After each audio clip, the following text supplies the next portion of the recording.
The next round comes two new sites, covercrimson.com and thebarnauburn.com. Two team sites with the same excitement and information-driven content that you get every day on The Next Round. Live daily shows, recorded shows, free of charge, plus premium content with insider information starting at just $1. And it's the perfect gift for the Alabama or Auburn fan in your family. Covercrimson.com or thebarnauburn.com. Sign up today. Follow Next Round Live on Twitter, Instagram, Facebook, and YouTube. The social media team at Next Round Live is dedicated to giving you daily news conferences and practice video from UAB, Alabama, Auburn, and around college football. Follow and compare to the sites you used to visit. You'll also get the latest highlights and news from the Next Round Daily Show. Turn on the notifications so you don't miss a thing. Next Round Live on Twitter, Instagram, Facebook, and YouTube. See more at nextroundlive.com. Ryan Brown here for The Next Round. Join me and CBS sports analyst Brandon Marcello for the Middle Eight each Monday at 8 a.m. as we look back at the weekend of college football from the SEC to the top 25 of the college football playoff. It's the Middle Eight, presented by mybookie.ag, code NEXTROUND.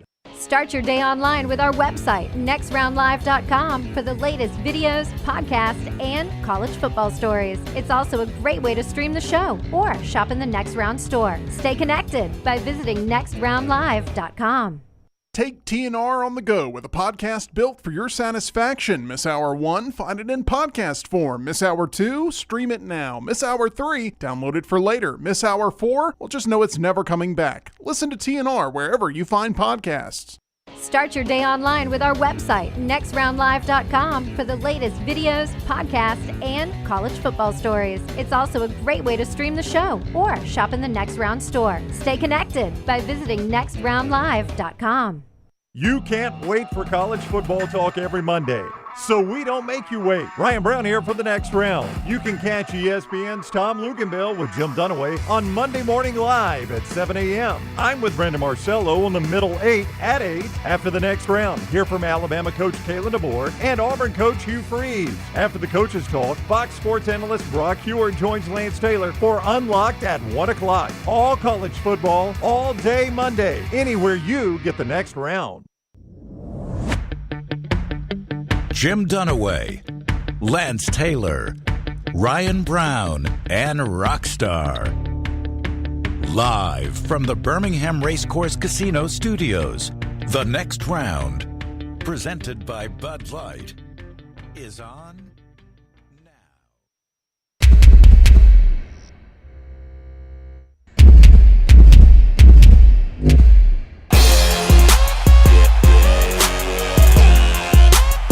All right, welcome into another week of the Middle Eight. I'm Ryan Brown from The Next Round. He has CBS and 24/7 Sports Brandon Marcello on the road. You're in a hotel. You're in a hotel lobby. Are you? Are we on assignment again this week? Yes, on assignment, chasing a story this morning, and I am not checked into this hotel. I snuck into their conference meeting room, so hopefully I do not get kicked out. But it seems pretty quiet here on a Monday morning, so I think I'm good. You look safe to me. You're not a menacing guy. Surely they'll just assume. I have found in life, Brandon, and this is, I would say, probably 95% true. If you act like you're supposed to be where you are, people generally do not question you. Listen, I learned this from the film The Paper, which is about newspaper writers, that as long as you walk with confidence into a doorway and you have a clipboard and a notebook and act like you know what you're doing, you're good to go. Generally, that gets you anywhere you want. I would not try it like, government facilities, things like that. But by and large, a local hotel, going to get you anywhere you want to go. A wild week. You were, if I am not mistaken, in Oklahoma. I saw the post-game video of you walking off the field next to Josh Heupel in what was an extremely emotional win for him and the Oklahoma Sooners. He had done a great job of downplaying all that, but like often happens, that emotion bubbled up at the end finally for him. Yeah, it finally did. I mean, I can't tell you how many people he was shaking hands and hugging after the game, both Tennessee and Oklahoma folks, people he knew, including former teammates at OU. And after the game, he went in the locker room and told his team, this wasn't about me. I know that. And then he started choking up a little bit. It obviously meant a lot to him. And even afterward in the press conference, he was still trying to downplay a little bit, but did say it meant something to him.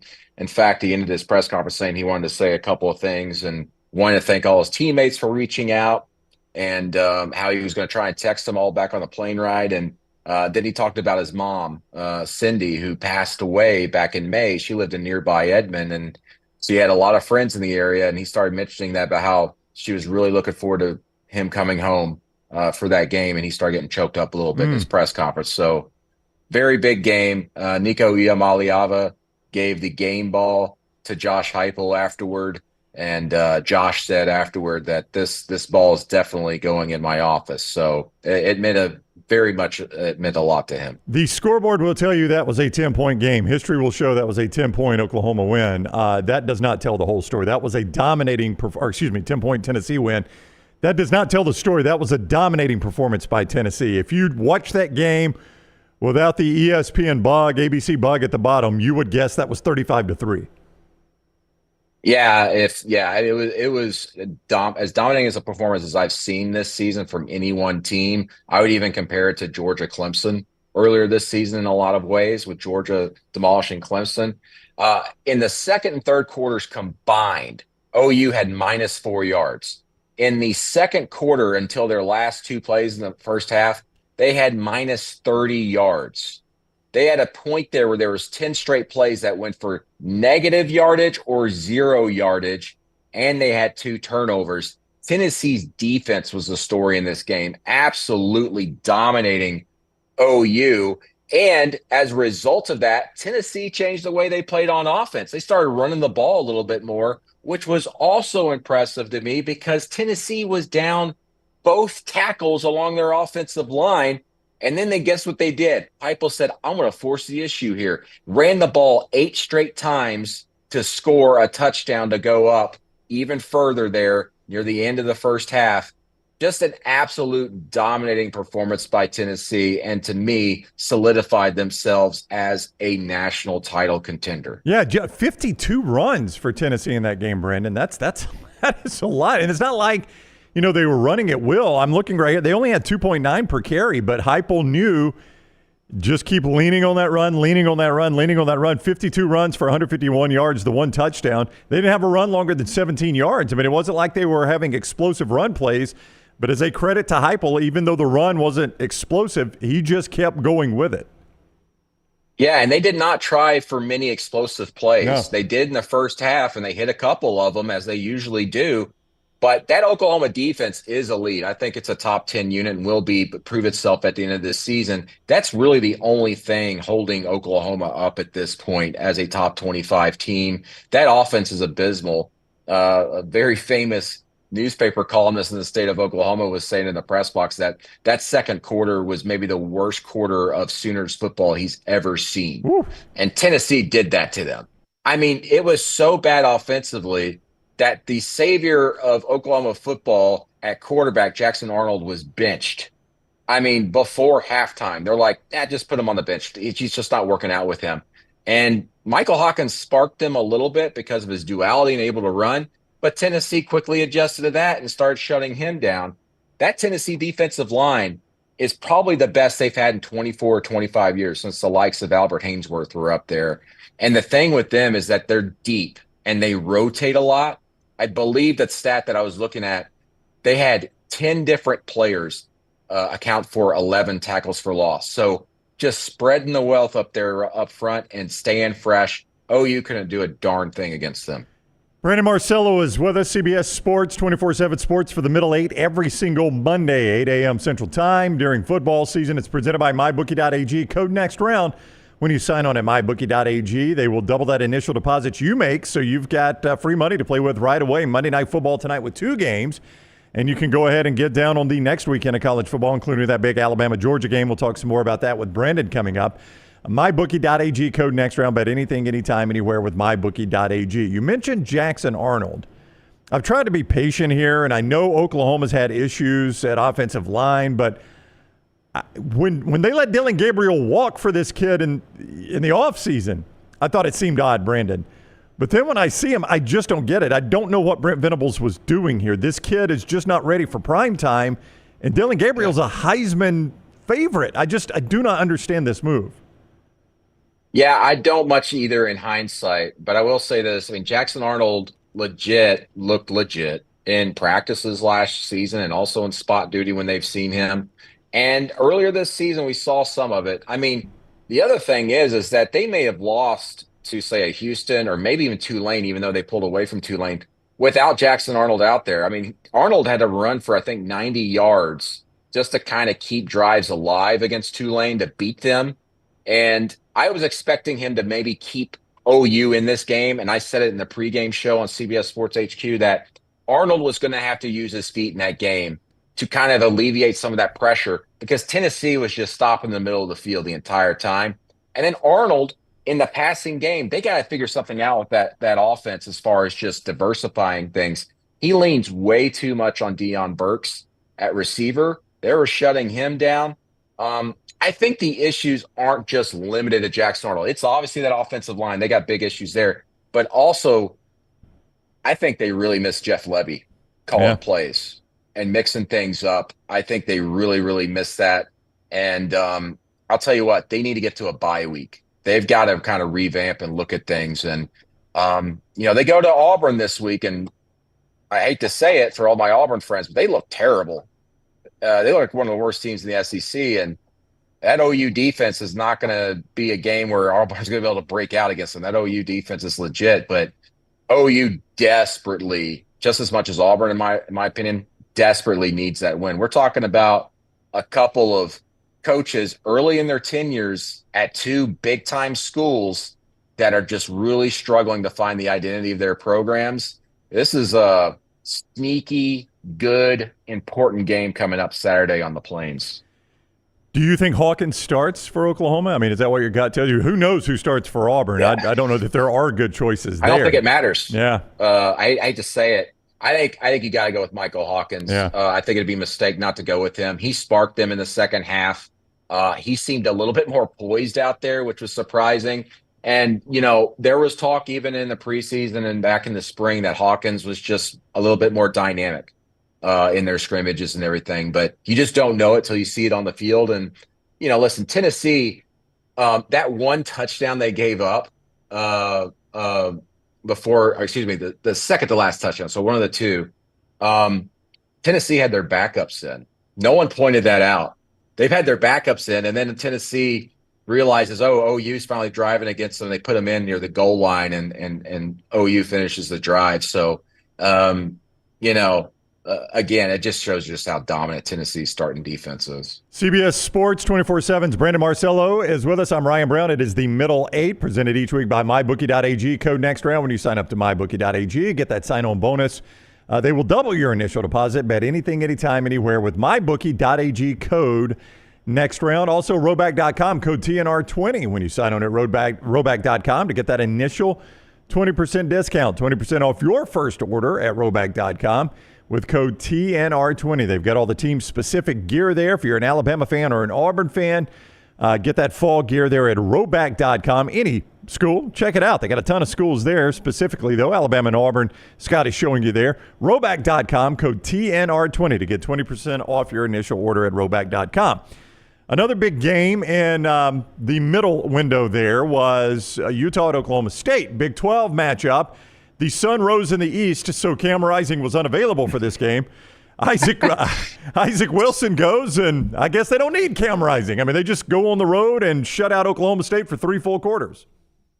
Yeah, the defense, that's Kyle Whittingham's staple, and then, boy, they just came through again. I'm of the belief now, because last year, Kyle Whittingham played this whole cloak and dagger approach with Cam Rising and had everybody convinced that maybe he might play last season, even though he was out for the entire year. And then also the next spring, I'm like, at this point, I just don't know what to believe is going on with Cam Rising. In fact, I wouldn't be surprised if, like, Kyle Whittingham, we find out actually retired 3 years ago, and they've just been putting a mannequin out there that looks like Kyle Whittingham. That's just how good they are at hiding things right now.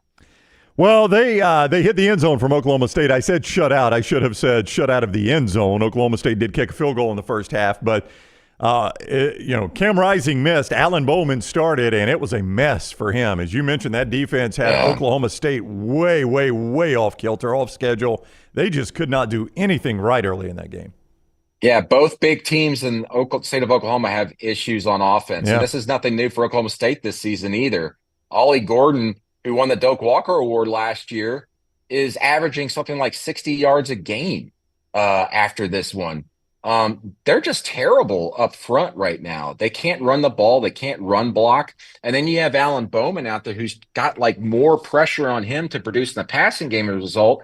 And he's struggling to do that. And they end up benching him at one point in that game and bringing in the backup.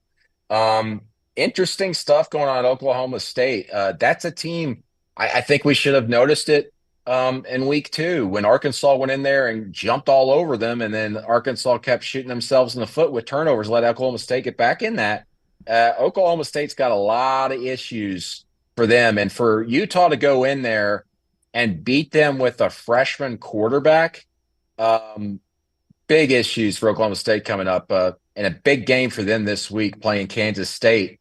Really, Oklahoma State's schedule's front-loaded. Like, if they want to prove they're going to win the Big 12 this year, they have to start winning here in this first 2 months of the season. And you lose to Kansas State this week, that eliminates you in my eyes, because I think both teams that get into the Big 12 title game this year, none of them are going to have more than 2 losses. And when you lose 2 against your top 2 opponents coming up, against Utah and Kansas State, they're going to hold a tiebreaker against you. So it's a must-win this week for the Cowboys. And Kansas State's going to be playing that game with a man on because they got walked right out of Provo Saturday night. That was amazing. Yeah, I don't know if we're going to talk about that game. Let's do it. Hey, the middle 8, man. No. BYU. Yep. BYU scored 31 points in that middle 8 during a 6.5-minute stretch in the second and third quarters, taking advantage of turnovers, special teams. Fantastic. I was watching that game in my car. I mean, listening to that game in my car. I wasn't watching. And driving to my hotel from Norman. And I'll tell you what, that freshman running back for BYU, he is special. I think he could be a star in the Big 12 this year. We're talking about at the end of the year. Listen, BYU only needed 240 yards of offense to win that game. But that running back, boy, he got going in the fourth quarter, late in the third quarter. He was special. Just an absolute beautiful performance by BYU in all facets. Not a lot of yardage, but every opportunity that was available, they took advantage of it. And boy, they frustrated Avery Johnson, the quarterback for Kansas State, forcing him into some bad situations on 3rd and long, them going for it on 4th and long as well. Secondary is breaking up passes. BYU, very early season surprise for me. Really impressed by them. And the Big 12 is far messier than I imagined it was going to be. I mean, Oklahoma State has major issues. I didn't foresee Kansas State getting beaten this badly by anybody in conference. Kansas has been very disappointing. Baylor, Colorado maybe a little bit better. Baylor just complete collapse at the end of that game. I mean, it's just that Big 12 is pretty wild behind Utah and right now BYU. Yeah, Dave Aranda may have lost his job with that Hail Mary against Colorado. I hate to say it. Their offensive line for Baylor also has some issues, as much as Colorado does. And I was expecting Baylor to be much better than what they are right now going into this season. Dave this offseason was just very quiet, hunkered down, working his ass off, and it's just not working out for them right now. Going into this year, we all thought that the Big 12 would be crazy, that there'd be a lot of close games. But also, even here, I've said on the next round previously as well, there's maybe like 2 teams we thought that had no shot at winning the Big 12, but everybody else maybe had a shot. Well, the teams that really don't look up to snuff right now, Baylor, of course, Houston, they just got blown out by Cincinnati. Cincinnati's showing some improvement there. And TCU, obviously, losing the way they did to their rival SMU for the Iron Skillet, and Sonny Dykes getting thrown out of the game. I've never seen it, Brandon. I've never seen it either. And he was pissed. I mean, he was pissed. I think he realizes that, not to say things are imploding there, but it's been a frustrating couple of weeks for TCU. I mean, the way they lost to UCF with them coming back on the road to beat them, and then the way everything was transpiring against SMU, bad times there. I mean, I know the running joke is that Georgia broke them in the national championship game, but I kind of think so. Sonny Dykes isn't even acting like himself anymore. Yeah, I mean, getting run out of a game, I have never seen that in my life. And I have watched a lot of college football with a lot of high head coaches. I've never seen one get run. You generally get a lot of leash after that first flag. They don't want to stop the game to run somebody out of there. So Sonny Dykes probably also would not have been at the top of my list on guys I thought would be the first guy I've ever seen get ejected. So that was Yeah, that was very bizarre.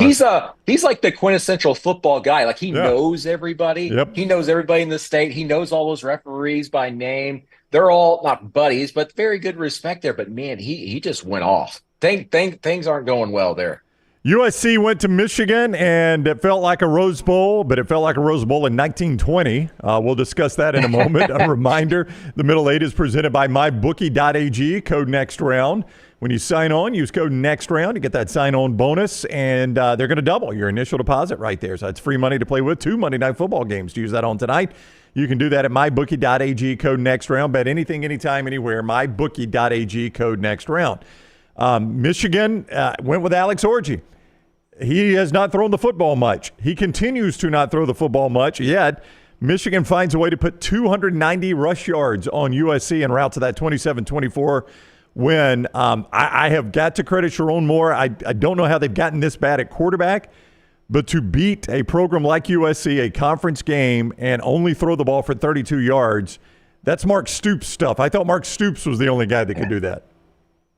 Yeah, I mean, listen, Michigan's just going to have to be this way the rest of the season. They can't throw for 30 yards a game and end up winning against some of the teams on their schedule remaining, especially Ohio State. But if you can run the ball for nearly 300 yards a game, that's going to put you in position to contend. It's a lot like, just my regional bias and my own experiences, but like, Auburn back in 2013. They could throw the ball a little bit, but they were running for 320 yards a game, like breaking records every week. And, Michigan's going to have to perform like that if they want a Big Ten title this year. That running game better be going on 300 yards a game. Otherwise, they're going to stub their toe, especially on the road. I mean, it's one thing to do that at home. You can't do that on the road in the Big Ten and win games. So, but it was an impressive win. I'll say that. USC storming back the way they did, and then Michigan having to go on that drive, and then Khalil Mellings, having, I think, a 63-yard run on that final drive to really kind of spark things. It was a very impressive win for Michigan, especially considering how limited they are offensively. And they just don't have a quarterback right now, and they don't have much time, to kind of give Alex Orji the reins and say, all right, we're going to figure some things out here week to week. That's just not the case. So I don't know. It's you worry about the returns going on through this season, and then even looking ahead to next year. Like, what the heck is Michigan look like in year 2 under Sharon Moore if they can't figure out the quarterback spot? Well, to your point about taking that chill on the road, they now have in front of them, after Minnesota this coming Saturday, they've got to go to Washington. They've got to go to Illinois, which is a surprising 4-0 right now. Brett Bielema with a win Friday night on the road at Nebraska. They've got to play Oregon at home. They've got to go to Indiana. Kirk Cignetti has injected some life into Indiana football. They've got to go to Ohio State. I mean, they've still got to figure some things out. I mean, this was a nice win over USC, Brandon, but I'm with you. 32 pass yards ain't getting it done, even in places like Champaign, Illinois. I don't know how you win games like that doing that. People are going to think this is crazy for me to say, but watch out for the Minnesota game. Minnesota, before they got beat this past week, had only allowed 19 combined points. Their defense is sneaky good, and as one-dimensional as Michigan is, Wolverines are on upset alert this week, I think. Yeah. 51, a couple things on the USC side. First of all, 51 passes by Miller Moss. That's a lot, even for a Lincoln Riley quarterback. To go on the road and have to throw 51 times. Woody Marks did hit the century mark rushing, but and I know some of that was in the comeback, Brandon, and all of that. I get the way the game played out, but boy, if you're Lincoln Riley and you're having to throw 51 times, even for him, by his standards, that's a lot to ask of Miller Moss, especially in a conference road game. Yeah, that, and also you're not putting up gigantic yardage when you're throwing the ball 50 times. That's just not conducive for a win. But they did what they had to do to kind of get back in that game. It's just I still feel good about USC after this game. The defense performed well enough to win. There were just a couple of missed tackles here and there, but I'm still a big believer in USC. I thought they really showed up very well on the road despite the loss. I had USC winning that game going in, but I think USC's prepared and built to contend in the Big Ten still. We all thought, hey, they just need to get their defense turned around. And that's the other thing. Like, as much as we're focusing on Michigan's offense, we all know that Michigan's defense is elite. That's just kind of like an afterthought. Yeah. And I was impressed with USC, what they were able to do on the road offensively against that defense. It's not very easy to do that in the Big House. Yeah. 290 rush yards on you on that USC defense, which we've talked so much about any Lincoln Riley defense. When the other team can't throw, they're so one-dimensional, is alarming. But the other side of that coin is I don't know who they're going to play that can run it like Michigan can. That's the rest of the story. Like, who else on that Big Ten schedule are you going to face that's got that rush attack? No one really, other than like an Ohio State, obviously, because they're much more versatile. Yep. But USC's, I think they're going to be in it there in November. Yeah. I'm not selling USC. No, by no stretch am I selling USC. I just, if I had told you Alex Orji throws for 32 yards, that's the thing. I trust USC more than I do Michigan to be in it in November. Yeah. I think USC is going to be in a better spot at that point. Yeah. I guess if we had said Alex Orji throws for 32 yards and he's the only quarterback that plays, we would have said, oof, it continues to be a problem for Michigan and USC runs them out of the Big House. That's what I would have thought. It's insane. It's the fewest passing yards by Michigan in this century. And they won. It blows your mind. Yep, it absolutely blows your mind. Smuff in the mybookie.ag chat room says the Big Ten has been weak for a long time. They've had two good teams, and that's been it for a long time. No, I wouldn't say that. No. I mean, Ohio State and Michigan have been elite, but I don't think they've only had two good teams. They've had two elite teams, but maybe not two good teams. Yeah, at this point, I'd also say I think the Big Ten's the best conference in America right now over the SEC because of just how the bottom teams are faring right now this season. Big Ten's pretty strong. And you mentioned one team in there that's been very sneaky good that hasn't really played anybody yet, but it's Indiana. They've won their games by 24 points or more in their first 4-0 start under a first-year head coach ever. And this is the best they have ever performed in a 4-game stretch in school history, no matter the opponents. Ooh, watch out for Indiana. And you got Illinois that's legit. I mean, that game Friday by Illinois was just art. The play designs defensively and offensively, the well-timed blitzes, the calls, the red zone offense. Barry Lunny called a fantastic game in the red zone and getting receivers open in the end zone. They are very, very good at Illinois this year. It's incredible what Brett Bielema is doing there right now the last 3 years. And you look at them, they're 2-0 this season against AP top 25 teams. Going into this season, they were 2-32 against their previous 34 AP ranked teams. Bielema knows what Bielema, of anybody in this world, other than Kirk Ferentz and Barry Alvarez, Brett Bielema was born to coach in the Big Ten. Yeah. Like, if Kirk Ferentz ends up retiring in the next year or two, go hire Brett Bielema. Just go hire him. Don't try to outthink yourself. Just bring Brett Bielema home and get it done. He'll go there and win 10, 11 games every couple of years. He'll keep that thing rolling in Hawkeye land. The top 12 from Brandon will come up at the end of the show. We'll show you what he has in his top 12 right now. I will say on that Friday night game before we go to break, I like Dominic Raiola, very, very impressive young quarterback, and everyone compares his look and his mannerisms to Patrick Mahomes. It's like he's trying to be a Patrick Mahomes cover band. I will say I think sometimes that bleeds over into his play on the field. And Illinois knew that too. Yeah. Those last two drives, especially the one in overtime, they blitzed the hell out of them. They're like, try to create, buddy. See what you can do. And Marcus Satterfield schemed up a really nice play down in the red zone. You got a guy open in the end zone, and he just kind of off his back foot just flips it, the way Mahomes would, and he overthrows the big tight end, fullback, halfback, whatever they call it at Nebraska. It's just those little things. I mean, that probably wins you the game if you connect on that pass. Yep.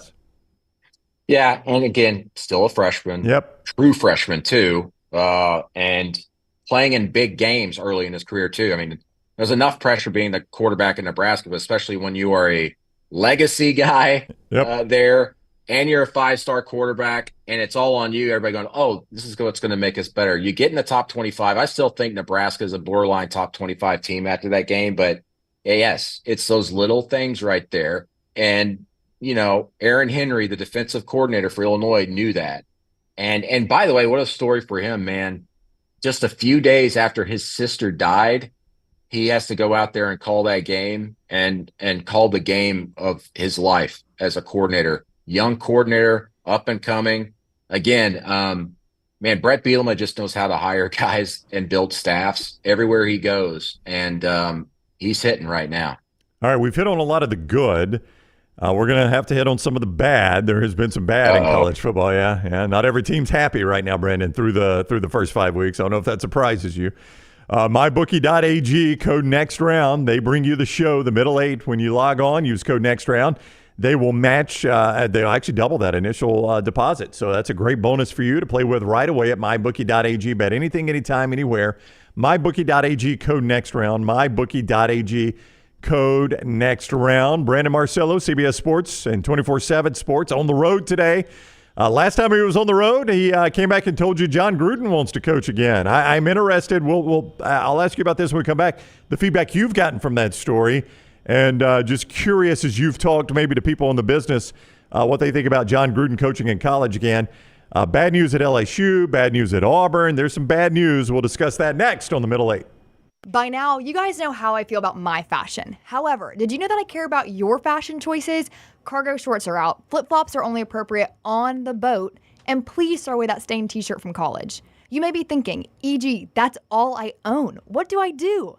Here's what you do. Go to nextround.store and fill your cart with a wardrobe that is approved by me. Stock up on logo t-shirts, hoodies for football season, and hats for every day of the week. Trust me on this one and head over to nextround.store to get stocked up for this season. Our friends at Milo's Hamburger invites you to join them in the fight against hunger in our local communities by bringing non-perishable food items to your local Milo's, including canned goods. When you donate a canned good or any non-perishable food item, Milo's will give you a free drink. Together, we can make a difference. This hour of The Next Round is presented by the Birmingham Racecourse Casino, now featuring 7 days of giveaways with your chance to win a share of up to $125,000. The more you visit the Birmingham Racecourse Casino, the more chances you have to win.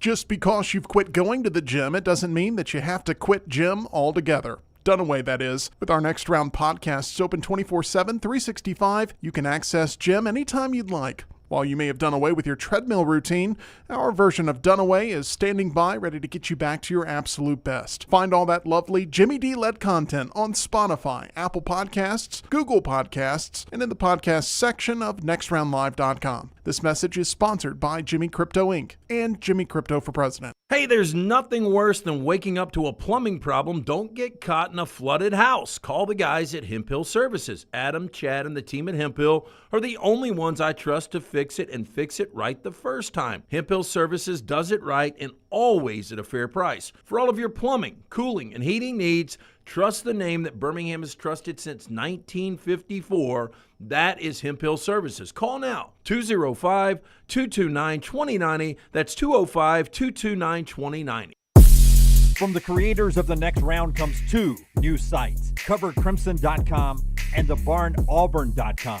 Two team sites with the same excitement and information-driven content that you get every day on The Next Round. Live daily shows, recorded shows, free of charge, plus premium content with insider information starting at just $1. And it's the perfect gift for the Alabama or Auburn fan in your family. CoverCrimson.com or thebarnauburn.com. Sign up today. You never know what we're up to here at the Next Round. The easiest way to stay in the know with our antics and adventures is to follow the Next Round across all social media platforms at Next Round Live on Facebook, Twitter, Instagram, and TikTok.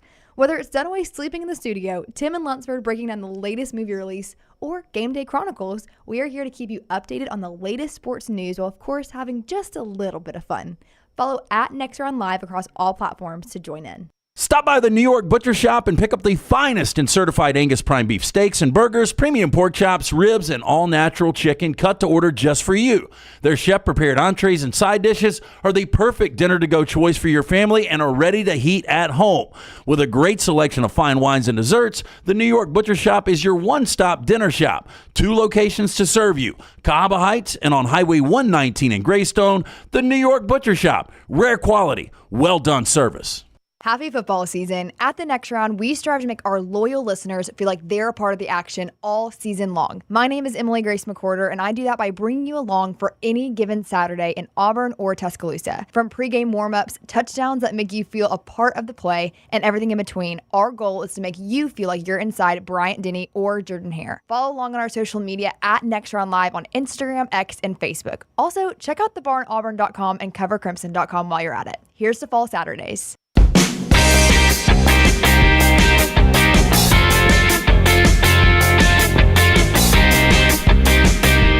All right, the Middle Eight continues. He is Brandon Marcello of 24/7 Sports, CBS Sports. I'm Ryan Brown. We appreciate you joining us every Monday morning. Keep in mind, this is on demand anywhere you get our stuff normally from the Next Round. Go back and watch this anytime. As always, please give us a thumbs up on YouTube. Helps us a whole lot. And if you haven't subscribed to our YouTube channel at the Next Round, please do that. Set alerts so you know when we're live. The Next Round is coming up 9 to 12 today. We'll talk about all the games over the weekend. As you can see, Brandon is not in his normal spot. He's on location. That happened to us a couple of weeks ago, and people were guessing what the story was. You went and sat down in the state of Florida, Brandon, with Jon Gruden. The story hit last week, and he wants to coach again. How was Coach Gruden? Kind of out of sight, out of mind with Jon Gruden. I had not thought about him in a little bit. Yeah, I went down to Tampa. He's got a large office building that he bought, I think in 2015 is what he was telling me, that has 13 rooms, and each room's like dedicated almost to like either a team he's coached or just certain areas. It's almost like a coach's wing in an athletics department that you go to in college or the NFL. There's screens everywhere. He's got game film on Betamax tapes from the 80s and that he's got that don't exist anywhere else is what he was telling me. And he's got like a war room, conference room, like a college football coach. In fact, I believe that's actually where they shot the old Gruden videos on ESPN when he did his quarterback stuff. And he sits in there. He's got game film from across the NFL, some college, and he's breaking down games. I know he's got a YouTube channel now where he does some stuff where he's breaking it down, but he's sitting in there. He says he's preparing, as he told me for the article at CBSSports.com, that he's not in there just for the hell of it. He's preparing himself to be a coach again. And the college football game has really piqued his interest, he said. He's very interested in potentially becoming a head coach if the situation for him is the right fit. And, of course, with his past, there's questions about whether he's hireable at a big program. And we certainly got into that when I chatted with him and then also in the article. Yeah, you got some off-the-record reaction from people in college football. So that was actually in the article. Since the article published, what kind of reaction from the college football world have you gotten about that? Presumably from people that might have a job opening in the offseason. Right. I mean, it's been pretty mixed, and I think we echoed that pretty well actually in the article, even before it published, from talking to athletic directors across the country at multiple levels and also agents, because these are the folks that know how job searches go down. They know how the interview process goes down. You know, we had some group of 5 folks tell us that they believe that he is hireable. It's just that, you know, on the college level, it's going to take a lot of people to get in line for him to even really be approved for an interview. You got to get the board of trustees on board, university president, maybe even some academic folks on the university side. And, John Gruden's going to have to face some very difficult questions about his past and those emails that contained, misogynistic, racist, and homophobic language. And, it's obviously something that's hanging over him, and he's going to have to address it. Right now, he's still trying to appeal and get his case heard in the state of Nevada. He's wanting that to be looked over. He doesn't want the NFL to be the arbiter of all that. It's a very interesting situation. And, he's someone that obviously he's a football addict, man. I mean, that guy just lives and breathes football, but, his past is something that's a really big question for a lot of the athletic directors and the agents we spoke to. And it'll be interesting to see if and when any athletic directors show interest in him, how they end up handling that going forward. But, we had athletic directors tell us that they would certainly consider interviewing him if he showed interest. Let's talk about some of the bad news in college football. You can see Brandon's story there at cbssports.com. The show presented by mybookie.ag, code next round when you sign on at mybookie.ag. They double your initial deposit, so you can play with that right away. Monday Night Football, 2 games tonight. Bet anything, anytime, anywhere. mybookie.ag, code next round. mybookie.ag, code next round. Also, roback.com. All your great college gear, your great golf gear, it all comes from roback.com. Code TNR20 when you make your initial purchase there at roback.com. Save 20% off your initial purchase. TNR20, roback.com. LSU wins over UCLA Saturday. This was a 7-point game going to the fourth quarter. This is yet another game that I watched for LSU like I did with South Carolina last week, and I'm like, I know they won the game, but I don't know that I feel like they won the game. I don't know if I feel any better about LSU. It's just a team that is really hard to put my finger on. Yeah, I mean, listen, that offense gives them a chance in any game, and then you just kind of expect them to explode at some point. And they did that against UCLA. But of course, I think the biggest news to come out of all that is that Harold Perkins is now lost for the year with an ACL tear. And that's a big loss, obviously a big time NFL prospect and someone that, been a lot of controversy around him just as far as how they were using him in that defense, moving him around a little bit. Maybe he was playing out of position in his natural spot, but the defense needs all the help they can get, obviously. And we saw against USC some bright spots with that defense. And then they go on the road to the other USC in South Carolina, and you're like, what the heck's this with this defense? And UCLA doesn't do anything well this season on any side of the ball. And a lot of eyebrows being raised. I remember I was in the press box there early at OU, and a lot of us were just going, like you said, we can't figure LSU out. It's almost like it seems like that they're better than what they're showing, right? It just seems like they're playing with their food a lot, and they're not a team that should be playing with their food. Yeah, I just don't know what SEC play holds for LSU. I mean, we've seen them go on the road once in the SEC, and they were extremely fortunate to win that game against a team that's easily in the lower half of the SEC, if not the lower quarter or third. And they're going to it's going to be a lot tougher on LSU. I just don't know. And now without Harold Perkins, as you said, unfortunately, there's been a lot of controversy around him, not because of Harold Perkins, but because of the way he's been used. And if this is it for him at LSU, as an LSU fan, he's going to be one of those players I look back and I think, boy, we missed opportunities with him. We did not get the best of Harold Perkins, and it's our fault. Yeah, what could have been. Yeah. And that, again, we talk about playing with food. It's like another thing, or like, what's Brian Kelly doing? It's a lot of questions. Like, it's just a lot of his decisions and the way he's gone about handling this team the last 2 years, like, prompts a lot of questions. I mean, last year they were just historically bad defensively, but offensively they're historically good. This year they're pretty great offensively, and they seem to be okay defensively, but it almost seems like they're not comfortable in those shoes, if you know what I mean. Yeah. It's almost like they're it's a very weird dynamic. And it's strange to say that about Brian Kelly, because we said this in the preseason. Like, Kelly, his third season, everywhere he's been in his previous jobs, that's when they break through. That's when he's had a couple of undefeated regular seasons. And, of course, took Notre Dame to the BCS title game in his third year. And here he is at LSU, and we might end up looking back going like year one was maybe his best year, and that was supposed to be the worst year. They had like 30-something guys coming back on scholarship. And it just seems like a program that just doesn't really have much of an identity. They just have a lot of talent, and they kind of cobble it enough together to win games, if you know what I mean. By the way, UCLA is about to go 1-11, aren't they? There are not a lot of wins left on that schedule. It's hard. I'd have to look at the schedule, but yeah, I mean, you're struggling against Hawaii. You're struggling against everybody. Indiana comes into your house, blows you out in a game that wasn't even as close as that final score. And you let LSU pull away. So find the win. Here you go. Find the win. They host Oregon this week. They're at Penn State. They host Minnesota. They're at Rutgers. They're at Nebraska. They host Iowa. They're at Washington. They host Southern Cal, and they host Fresno. Minnesota, Washington, and Fresno are winnable for them. They're winnable. Based off the top of my head, just matchup stuff. Yeah. But, UCLA's offensive line struggles.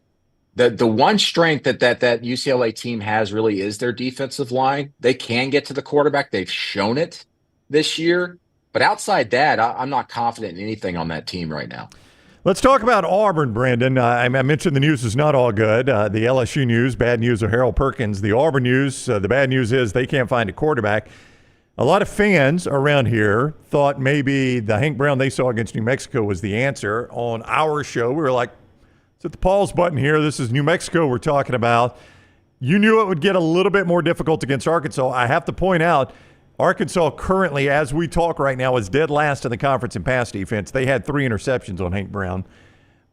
Peyton Thorne threw another one. Wasn't really his fault. It was kind of a gator arm by Cam Coleman over the middle, tipped up in the air. That one was not on Thorne. They have another fumble from Damari Austin heading into the end zone. 5 total turnovers in a game they lose by 10. And this is the easy part of Auburn's schedule, Brandon, and they're 2-2 in it. Yeah, I mean, I tweeted this yesterday that they're in danger of another losing season, which would be 4 straight losing seasons for Auburn, which hasn't happened since the 1940s.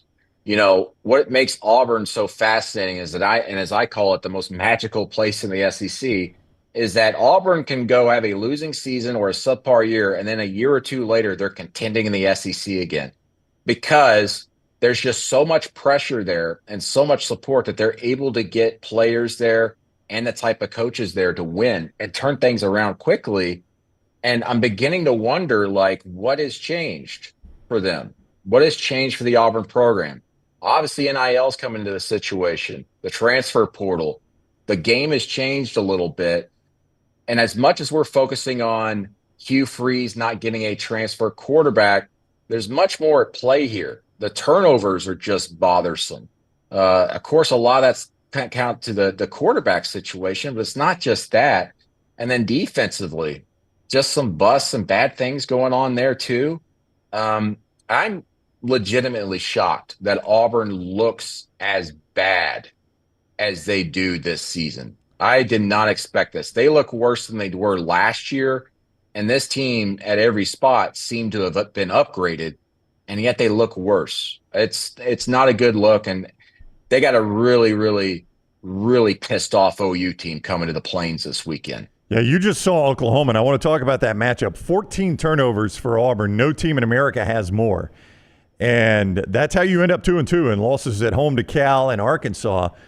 But the alarming thing is you just saw Oklahoma. It's a vast improvement defensively that you're about to face now in Oklahoma. That's a legit defense. And then Georgia is next, and that's in Athens. I mean, this is, if I'm an Auburn fan, this is a gloomy horizon for me over these next couple of weeks. Yeah, OU held the top offense in the country at 63.7 points per game to 25 points. And you're about to go face an Auburn team that got shut out in the first half, right? Against an Arkansas team, as you said, that has the worst pass defense in the SEC. That's not a good matchup on paper, obviously. It's a bad matchup. But OU's offense is abysmal. But they're probably going to go to a different quarterback in Michael Hawkins, so there's going to be some excitement around him, some new blood in there. If you're Auburn, you just got to hope that you can keep this a low-scoring game and fight it out in the fourth quarter. Don't force the issue. Don't put the quarterback in bad spots, calling plays and everything. And I know there's, I've seen Bo Wallace tweet out about this and all this stuff. Yeah. At some point as a coach, you got to stop blaming the players. You got to look inward and say, I'm screwing this up right now. I need to adjust what I expect of the players. If they're not delivering what I'm telling them and I'm teaching them, then I need to either reteach it or I need to refine it. And Hugh Freeze needs to refine it right now. You said it earlier, and you're right about this. I'm not sure it matters who you go with as quarterback at Auburn, and that's the worst place you want to be. But I mean, I don't think it matters. Yeah. They are what they are at quarterback. But if I was them, I would stick with Hank Brown. I know he was disappointing there in the first half, and then Peyton Thorne comes back in. But I would go with the future. You're going to have to do it. Peyton Thorne's not a gigantic upgrade for you situationally. You got to kind of do what OU's probably going to do here. Go with your other guy, build off of that. Yeah, just it's the old saying. Like our social media director Taylor Korn said, I'd much rather watch Hank Brown make freshman mistakes than Peyton Thorne make freshman mistakes. I mean, that's kind of where you are, right? I agree with that. That's very smart by Taylor. Exactly right. She's very smart. All right, let's unveil Brandon's top 12 here, and then we want to look ahead to Georgia, Alabama coming up this weekend at Bryant-Denny Stadium. Should be an incredible game each week for CBS Sports. Brandon does a power ranking. We will talk about who has moved, who hasn't. Here is the top 12 from Brandon Marcello. You have Georgia 1, Texas 2, Ohio State 3, Tennessee 4, Miami is 5th, Ole Miss 6, Alabama 7. So for you, this is 1v7. Utah 8, Oregon 9, Penn State 10, Missouri 14, and Clemson Missouri 11, and Clemson is 12. I want to start at the bottom of this. Let's start with Missouri. We haven't gotten to this game yet. They survived Vandy, but it takes overtime in Como to survive Vandy. I'll say this, Diego Pavia is an absolute warrior. That guy could play for my team anytime. I love the way he approaches the game, but are you a little alarmed about Missouri that they had to go to OT to beat Vandy at home? Yes, I was alarmed the week before, even against Boston College, the way Boston College was able to come back in that game. And I guess we probably should have saw this coming with Vanderbilt in a lot of ways because, like Thomas Castellanos at BC, Diego Pavia can run the ball and keep drives alive, and he kept Vanderbilt in that. I don't even want to think what Vanderbilt would look like without Diego out there, but I got some big issues there with Mizzou. In fact, I dropped them a spot from last week based off that performance against Vanderbilt. And, did they win that game without their place kicker, Blake Craig, kicking a 50-yarder for the third straight game? Yes. I mean, it's crazy. Probably not, right? Yeah. So, it's great you have that. And a win's a win, as they say. But is a win really a win in double overtime at home to Vanderbilt when you're supposed to be a top 10 or maybe even a top 8 team? And you've shown these signs throughout the schedule this year. It's a problem for me. How tough has it been for you to evaluate Ole Miss and your efforts to properly rank them? They've played absolutely nobody, but they keep destroying everybody they play. Yeah, they were a lot like Tennessee going into, but the Tennessee's obviously played better competition with NC State, and that bumped Tennessee up. And then I think Ole Miss is legit. I'm still kind of holding back, obviously, because of the schedule, but that defense is really darn good. Obviously, we know what they can do offensively, but, there's a couple of teams, 2 or 3 teams that I have in my top 25 right now that I'm just like, I think they're good. Yeah. I think they're pretty good. Ole Miss is one of them, and the other one that's further down the list, not even in this top 12, is Indiana. I think they're really good. I think they've got a heck of a quarterback there, but they haven't played anybody really. Their toughest competition was at UCLA, and Ole Miss's toughest competition, so to speak, was at Wake Forest. And Wake Forest is probably a bottom 2, bottom 3 team in the ACC right now. All right, let's talk about the game coming up Saturday night in Tuscaloosa, game of the year so far in college football as Georgia comes to Alabama. Depending on where you look for the point spread, it opened around 1.5. It's going to bounce around somewhere around there at mybookie.ag. We'll see where it goes off, but the boys in Vegas think it's going to be a tight game. You watch these two teams play. They both had a bye week coming into this. This sets up for a monumental matchup that We'll answer questions on both sides. I think there are Alabama fans that are dying to see Kalen DeBoer in this situation. Let's start there. Kalen DeBoer in this situation. You've seen him go to Wisconsin, fine. You've seen him play South Florida, fine. You've seen him play Western Kentucky, but they want to see him against the top of the SEC to see how he looks. He's already got the job. It's not a resume game, it's an interview game for him, but maybe a resume game for him for Alabama fans. Oh yeah, certainly. But DeBoer, all he does is win. All he does is beat top 10 teams throughout his career. I know I'm getting a lot of flack for Alabama number 7 right now. Yep. But guess what? They're going to rock it up big time if they beat Georgia this week. That's all that matters. Even if they lose against Georgia, depending on the outset, I doubt very seriously I move Alabama in my rankings. They're probably still going to be like around 7. The other teams in front of them just look a little bit better, a little bit more solid right now to me. But it's insane to me that Alabama hasn't been an underdog at home since 2007, since Nick Saban's first season. That is crazy to me. But it just tells you how amazing Saban was, obviously, but also just, I think for a lot of us, like, okay, we'll see what DeBoer can do at Bama. Let's just go ahead and give that slight edge to Georgia. But here's the key for me. This is how Bama wins this game, all right? Force Georgia to do everything in the middle of the field offensively. Don't let them spread you out a little bit. Don't let them dink and dunk. Don't let them run some jet sweep motions, anything like that. Keep it in the middle of the field. Clemson had a lot of success early in that game by keeping Georgia in the middle. Then Georgia started flaring out a little bit, and it really opened things up. Bama's defense, if they can do that, Tide's going to win this game. But I do hesitate a little bit. But I'll say this. Carson Beck's kind of taken like a half step back in my mind after that Kentucky game. But this is a great matchup. Obviously, it's just a great game. But it is a great matchup schematically for Alabama. I think Alabama is very well equipped to beat the Bulldogs Saturday. Oh, wow. Brandon with an early lean towards Alabama. We'll talk about it next week on the Middle 8. MyBookie.ag brings you the show code next round. When you sign on at MyBookie.ag, they will double that initial sign-on bonus. Use it for Monday Night Football tonight. Also, Roback.com, code TNR20. He's Brandon Marcello on the road. Safe travels, Brandon. We'll see you next week.